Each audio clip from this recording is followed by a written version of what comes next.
তো খুব সুন্দর। পরমেশ্বর পিতাকে তো অসংখ্য ধন্যবাদ জানাই যিশুগুরুর নাম থেকে, আর যিশুগুরুকেও লাখ লাখ ধন্যবাদ জানাই। আর পরমেশ্বর পিতা আজকে যে লিডারগুলোকে উপস্থিত করেছেন ওদেরকেও ধন্যবাদ জানাই। আর ঈশ্বরের পুত্রপুত্রী যারা আছেন তাদেরকে অন্তর থেকে নমস্কার জানাচ্ছি। পরমেশ্বর পিতা আজকে সমস্ত সন্তানদেরকে আনছেন আহ্বান করে আত্মার খাবার দেওয়ার জন্য। আর পরমেশ্বর পিতা তো আজকে সুন্দর সুন্দর আত্মার খাবার দিলেন, আমরা তো গ্রহণ করলাম। আর আজকের দিনে যারা উপস্থিত হতে পারেন তারা তো অনেকটাই মিস করলো এই খাদ্যের থেকে। তো সর্বদা যেন আমরা সেই পরমেশ্বর পিতার উপরে বিশ্বাস করি। পরমেশ্বর পিতার বাক্যের দ্বারা আজকে খুব শিক্ষা দিলেন, যেন পরমেশ্বর পিতার উপরে আমরা বিশ্বাস করি।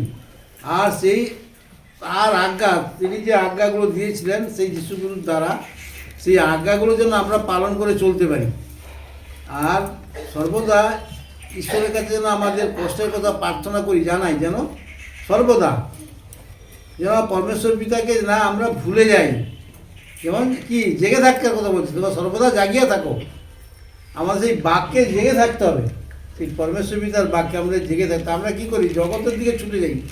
খুব সুন্দর সুন্দরভাবে তো আজকে পরমেশ্বর পিতা শিক্ষা দেন তার সন্তানের দ্বারা। আমরা সেই জগৎকে যেন ত্যাগ করি।